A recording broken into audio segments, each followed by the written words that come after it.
Hi, I'm Renny, and I'm going to talk today about a poem by Edgar Allan Poe, which is not as popular as The Raven, but has a lot of similarities to The Raven.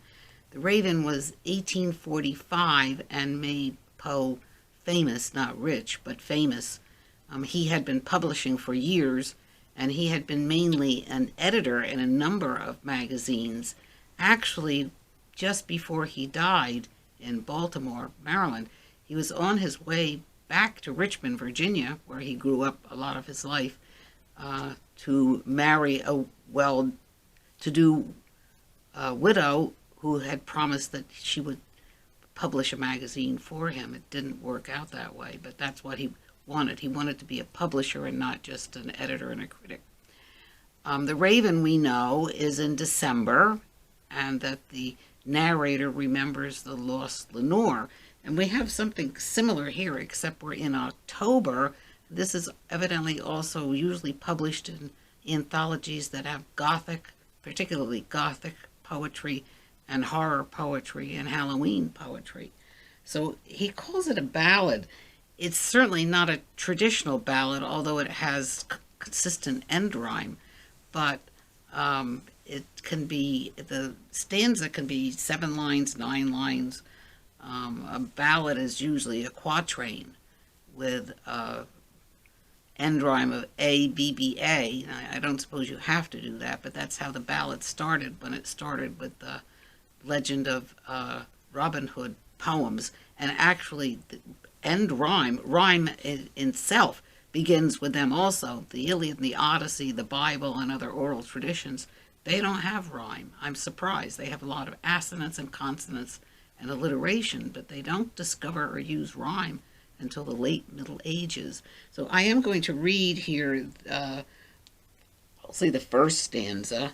It is, like The Raven, in many ways a sound poem.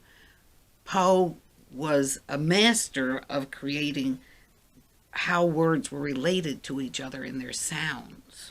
And this is certainly an example.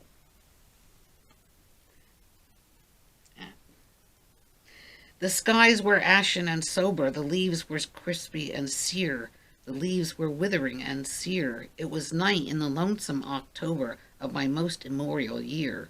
I was handed by the dim lake of Auber in the misty mid-region of Weir. It was down by the dank tarn of Auber in the ghoul-haunted woodland of Weir. Weir in Britain is usually a section of a river.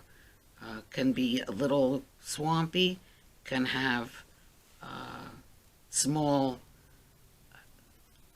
floodlines. Exactly how he means this, we don't know. He wanders for a while and ends up in a very dark and lonesome place, and then comes upon the tomb of Ulalume, who is his former lover, like the lost Lenore in The Raven, and he remembers he buried her, and then he remembers, how he would have forgotten this, that this is the same day that she died and he buried her.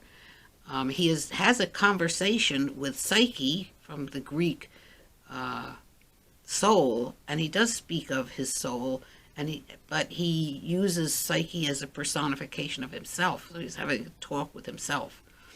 And then eventually she leaves him, and that leaves him at the end with no end. Oddly, this is not a poem that too many critics have paid any attention to.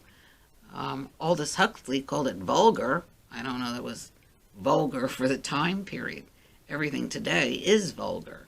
I don't think in the 1840s that was necessarily so. Was not published frequently, is sometimes not published in groups of Poe's work for whatever reason. It does have that syllabic use of L's and S's that he loved to use.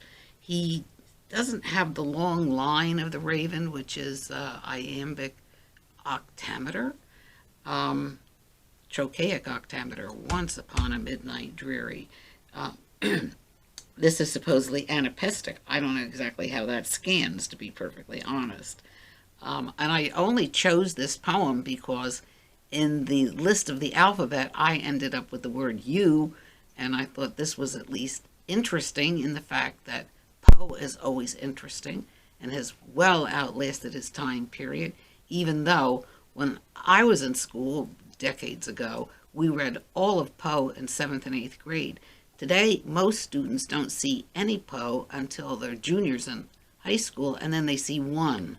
They see Fall of the House of Usher. That's not being used so much anymore because Usher's about 8 or 10 pages. The students can't read that much, so they get something short. Many of them have read The Cask of Amontillado. Some of them have read The Black Cat.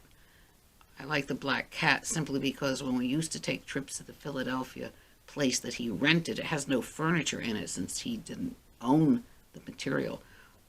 They would give for students a retelling of some. They do the telltale heart, and then they have a loose floorboard, and they pull up a red plush hat heart and throw it at the students. They all and they say The Black Cat was written there because if you go downstairs, there are stanchions to hold up the fireplace, and that would be a perfect niche that you could actually put somebody in and wall them up to have the cat scream at you when the wall comes down.